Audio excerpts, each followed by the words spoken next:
ஆஹா, என்ன ஒரு அழகான கிராமம். நான் கடந்து வந்த ராஜ்யங்கள் இதுதான் சிறந்த ராஜ்யமாக இருக்க வேண்டும். எங்கு திரும்பினாலும் பச்சை பசேவென்று இருக்கின்றது.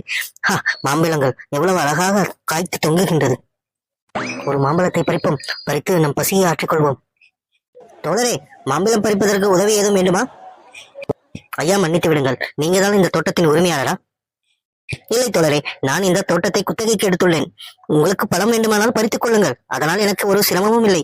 உங்களை பார்க்க இந்த ஊருக்கு புதிதாக வந்தது போல் இருக்கிறதே, நீங்கள் யார் என்று தெரிந்து கொள்ளலாமா? ஐயா, நான் ஒரு வடநாட்டு வியாபாரி. வடநாட்டிலிருந்து இந்த கிராமத்தை தேடி வந்துள்ளேன். ஓ, வியாபாரியா? மிக்க மகிழ்ச்சி. நீங்கள் எங்கள் அரசரை கண்டிப்பாக சந்திக்க வேண்டும். ஆமாம், நான் அவரை நிச்சயம் சந்திப்பேன். அவர் ராஜ்யம் எங்கு உள்ளது என்று தெரிந்து கொள்ளலாமா? வேடிக்கையாக உள்ளது. முதலில் கேட்கிறேன், கிருஷ்ணதேவராயரின் ராஜ்யம் எங்கே உள்ளது என்று. சரி, வாருங்கள் என்னுடன், நான் காட்டுகிறேன் வழியை. மந்திரியாரே, மக்களிடம் நாம் வசூலிக்கும் வரிப்பணத்தின் மதிப்பை குறைக்க சொல்லியிருந்தேனே, என்ன ஆயிற்று? என்னிடம் எந்த தகவலும் யாரும் கூறவில்லையே. மன்னா, தாமதத்துக்கு மன்னிக்கவும். நாம் மக்களிடமிருந்து முதலில் வாங்கி கொண்டிருந்த வரிப்பணத்திலிருந்து 20% குறைக்கப்பட்டுள்ளது மன்னா. மன்னா, 20%மே அதிகம் என்று நினைக்கிறேன். ஏனெனில் இன்னும் வருங்காலத்தில் நம் நாட்டின் முன்னேற்றத்திற்கு நம் கஜானாவில் இருந்துதான் பணத்தை செலவழிக்கும் நிலை வந்துவிடும் போல. நீர் கூறுவதும் சரிதான். சரி, நான் இதனை சிந்தித்து பார்க்கிறேன். சிறந்த ஆட்சி புரியும் கிருஷ்ணதேவராயருக்கு என் முதல்கண் வணக்கத்தை தெரிவித்துக் கொள்கிறேன். மன்னா, நான் வடநாட்டு வியாபாரி. உங்களை காண மிக ஆர்வத்துடன் வந்துள்ளேன். வேடிக்கையாக உள்ளது. நீரோ வடநாட்டு வியாபாரி, என் நாட்டில் வந்து என்ன வியாபாரம் செய்ய போகிறாய்? இங்கு எதற்கு வந்துள்ளாய் என்று தெரிந்துக்கலாமா? மன்னா, என் கையில் இருக்கும் நகையை பாருங்கள். இதற்கு விலை மதிப்பே கிடையாது. பல நாடுகளில் அலைந்து திரிந்து ஒவ்வொரு நாடுகளிலும் இருக்கும் விலை மதிப்பற்ற வைரங்களையும் வைடூரியங்களையும் கொண்டு செய்த மாலை இது. அது சரி, இப்பொழுது இதை என்னிடம் விற்க வந்துள்ளாயா, இல்லை என் நாட்டு மக்களிடம் விற்க வந்துள்ளாயா? நான் உன்னிடம் நகை வாங்க விரும்பவில்லை. என் நாட்டு மக்களும் விரும்ப மாட்டார்கள் இவ்வளவு விலை கொடுத்து வாங்க. என்ன செய்யலாம், நீயே சொல். ஐயோ மன்னா, என்னை தவறாக புரிந்து கொள்கிறீர்கள். நான் உங்களிடம் இந்த நகையை விற்பதா? அதற்குண்டான தகுதி கூட எனக்கு கிடையாது மன்னா. என் நோக்கம் வேற. தோழரே, உங்கள் நோக்கம்தான் என்ன? அதாவது, நான் ஒரு கேள்வி கேட்க விரும்புகிறேன். அந்த கேள்விக்கு சரியான பதில் கூறுபவருக்கு இந்த நகை பரிசாக அளிக்கப்படும். அது யாராக இருந்தாலும் சரி. அருமை. சரி, உன் கேள்வி என்ன? அதாவது மன்னா, உங்கள் நாட்டிலேயே விலை உயர்ந்தது என்ன? வேடிக்கையான கேள்வி. இதற்கு சுலபமான பதில் உண்டு. எல்லாருக்கும் தெரியும், நம் மன்னனின் தலையில் உள்ள அந்த கிரீடம் தான் என்று. அதில் வைரங்களும் வைடூரியங்களும் பதிக்கப்பட்டுள்ளன. மந்திரியாருக்கு ராஜாவின் கிரீடத்தின் மேல் ஒரு கண் உள்ளது போல. இதற்கு பதில் நான் கூறுகிறேன். என் நாட்டு மக்களும் அவர்கள் மேல் நான் வைத்திருக்கும் அன்பும் தான் அதற்கு காரணம். மன்னா, இதை நான் ஒற்றுக்கொள்ள மாட்டேன். போன வருடம் உங்கள் நாட்டு மக்களின் மீது 50% வரி கூடுதலாக வசூலித்தீர்கள். இன்று வெறும் 20% மட்டுமே குறைத்துள்ளீர்கள். இதை வைத்து பார்க்கும்போது நீங்கள் அவர்கள் மேல் வைத்த அன்பு பெரிது என்று நான் நினைக்கவில்லை மன்னா. என்னை மன்னித்து விடுங்கள். தெனாலி, உனக்கு ஏதேனும் தோன்றுகிறதா? நீயும் கூறலாம் உன் பதிலை. மன்னா, சுதந்திரம். இவர் கேட்ட கேள்விக்கு பதில் சுதந்திரம் மன்னா. நம் நாட்டில் விலை மதிக்கத்தக்கது சுதந்திரம் மட்டுமே. தெனாலிராமா, உன் விலையை நான் மதிக்கிறேன். அதை நீ நிரூபித்து காண்பிக்க முடியுமா? அதற்கு என்ன வியாபாரி, கண்டிப்பாக நிரூபிப்பேன். அப்படி என்றால் சரி. தெனாலி அதை நிரூபிக்கும் வரை வியாபாரி நம் நாட்டின் வந்த விருந்தாளி. அவருக்கு எந்த குறையும் இருக்கக்கூடாது. தெனாலிராமா, விருந்தினர் மாளிகைக்கு நம் விருந்தினரை அழைத்துச் செல். சரியா?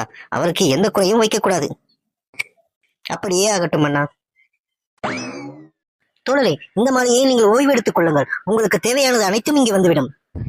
மிக்க நன்றி தெனாலிராமா, இந்த மாலையை எனக்கு மிகவும் பிடித்துள்ளது. ஆஹா, இறுதியாக பழம் கிடைத்து விட்டது. சரி, இதை உண்டு ருசி பார்க்க வேண்டியதுதான் வேலை. இனி காவலாளியே, நான் சொல்வதை நன்கு கேட்டுக்கொள். இவருக்கு எந்த குறையும் இருக்கக்கூடாது, உணவிலும் சரி உடையிலும் சரி. ஆனால் இவர் இந்த அறையை விட்டு வெளியே செல்லக்கூடாது. இது என் உத்தரவு. ஏதேனும் உதவி தேவைப்பட்டால் என் நேரத்திலும் என்னை அழைக்கலாம். அப்படியே ஆகட்டும் தெனாலி, நான் பார்த்துக் கொள்கிறேன். ஆகா ஆகா, என்ன உபசரணை! இந்த மங்கையின் ஆட்டத்தை கண்டு நான் என்னையே மயங்கிவிட்டேன். என்ன அழகான ஆட்டம்! இந்த ராஜாவின் உபசரிப்பு மிகவும் அற்புதமாக உள்ளது. 3 வேளைக்கும் உணவு ஒண்ணு. அது மட்டும் இல்லாமல் மகிழ்வதற்கு இந்த மாதிரி அழகான ஒரு மங்கையின் ஆட்டம். வேறு என்ன வேண்டும் ஒரு மனிதனுக்கு? நாமும் கூட சேர்ந்து 2 குத்து குத்துவோம். ஏய் அழகான மங்கையே, உன் பேர் என்ன? என் ஆட்டம் எப்படி உள்ளது? என்னை போல் உடலை வளைத்து நெளித்து ஆடு. என் கண்கள் குளிர்ச்சியாக உள்ளது உன்னை காணும் போது. அற்புதம். இதே போல ஒரு வரவேற்பும் ஒரு பராமரிப்பும் நான் எந்த ராஜ்யத்திலும் பார்த்ததில்லை. ம் இப்படியே 2 நாட்கள் கடந்து விட்டன. சரி, எது இரவு எது பகல் என்று தெரியவில்லை. சற்று வெளியே சென்று பார்ப்போம். தோழரே, நில்லுங்கள். எங்கு வெகு வேகமாக செல்கிறீர்கள்? அதுவா காவலாளியே, 2 நாட்கள் ஆகிவிட்டன. நான் இங்கேயே சுத்தி கொண்டிருக்கிறேன் அல்லவா? சற்று களைப்பாட வெளியே சென்று வருகலாம் என்று. மன்னித்து விடுங்கள் தோழரே, நீங்கள் வெளியே செல்ல எனக்கு அனுமதி கொடுக்கவில்லை. நீங்கள் உள்ளே இருங்கள். உங்களுக்கு என்ன வேண்டும் என்று என்னிடம் கூறுங்கள். அனைத்தையும் நான் இங்கே கொண்டு வருகிறேன். அதோ அந்த அழகான மங்கையை நாட்டம் உங்களுக்கு பிடிக்கவில்லையா? வேறு மங்கையை யாரேனும் வர சொல்லவா? இல்லை இல்லை, பரவாயில்லை, நன்றி. சபையில் கூடியிருக்கும் அனைவருக்கும் என் வணக்கங்கள். ஆமாம் தெனாலி, நீ வந்து விட்டாய். எங்கே அவர்? அதாவது அந்த வியாபாரி. ராஜாவுக்கு என் பணிவார்ந்த வணக்கங்கள். நான் இதோ இருக்கிறேன் மகாராஜா அவர்களே. நல்லது. எப்படி இருந்தது இந்த 5 நாட்கள்? நீங்கள் மகிழ்ச்சியோடு இருந்தீர்களா? உங்களுக்கு ஏதேனும் குறை ஏதாவது வைத்தார்களா? நீங்கள் அப்படி ஏதேனும் நடந்திருந்தால் இங்கு கூறலாம். இல்லை இல்லை ராஜா அவர்களே, நம் தெனாலிராமன் என்னை நன்றாகவே கவனித்துக் கொண்டார். உண்ண உணவு, உடுக்க உடை, பொழுதுபோக்கு அம்சங்கள் அனைத்தும் நன்றாக இருந்தது. ஆனால் இதை என்னால் முழுவதும் அனுபவிக்க முடியவில்லை. தெனாலி, அவர் அப்படி கூறியதற்கு காரணம் என்ன? நீ ஏதேனும் குறை வைத்தாயா? எனக்கு ஒன்றும் புரியவில்லை. மகாபிரபுவே, எனக்கும் விளங்கவில்லை. சற்று இருங்கள். தோழரே, என்ன குறை கண்டீர்கள்? நீங்கள் கொஞ்சம் தெளிவாக எடுத்து வைத்தால் நான் என்னை திருத்திக் கொள்வேன் அல்லவா? மாமன்னா, நான் கூற வந்தது என்னவென்றால், உபசரிப்பில் எனக்கு எந்த குறையும் இல்லை. ஆனால் என்னை வெளியே விடாமல் பார்த்துக் கொண்டார்கள். அது ஏன் என்று இன்னும் வரை எனக்கு புரியவில்லை. தெனாலிராமா, ஏன் இந்த கட்டுப்பாடு என்று தெரிந்து கொள்ளலாமா? மாமன்னா, இவர்தான் விளக்கம் அளிக்கச் சொன்னார். நான் கூறிய பதிலோ சுதந்திரம். அதற்கு விளக்கம் கேட்டார். அதற்கு நான் நிரூபித்து விட்டேன். அதாவது இவருக்கு உடுக்க உடை, உண்ண உணவு, அனைத்து வசதிகளும் செய்து கொடுத்தேன். ஏன், நடனம் மங்கையை கூட அழைத்து வந்தேன். இதனால் அவர் மிகவும் மகிழ்ந்தார். ஆனால் காவலாளியிடம் ஒன்றே ஒன்று மட்டும் கூறினேன், இவரை வெளியே அனுப்பாமல் பார்த்துக்கொள் என்று. அதனால் இவரது சுதந்திரம் பறிபோனது. அதனால் இவருக்கு எல்லாம் இருந்தும் ஏதும் இல்லாதது போல் தோன்றுகிறது போல. ஆகா தெனாலி, நீ மட்டும் இப்படி யோசிக்கிறாய்? நீ என் ராஜசபையில் இருப்பது எனக்கு ஒரு பலம்தான். ஆகா தெனாலி, இப்படி ஒரு பகுத்தறிவா? நான் எத்தனையோ ராஜரீகத்தில் சுத்தி வந்துள்ளேன். உன்னை போல் ஒருவரை நான் கண்டதும் இல்லை, என் காதால் கேள்விப்பட்டதும் இல்லை. எப்படி ஒரு விளக்கம்! என் புல்லரித்து விட்டது. நான் சேகரித்து வைத்திருந்த மாலைகளிலே சிறந்த மாலைதான் அது. அதற்கு தகுதியானவர்களிடம்தான் செல்கிறது. மிக்க நன்றி வியாபாரியே. இதே போல் பல கேள்விகள் இருந்தாலும் கேளுங்கள். அதற்கு பரிசும் இருந்தால் கண்டிப்பாக நான் விடை கூறுகிறேன்.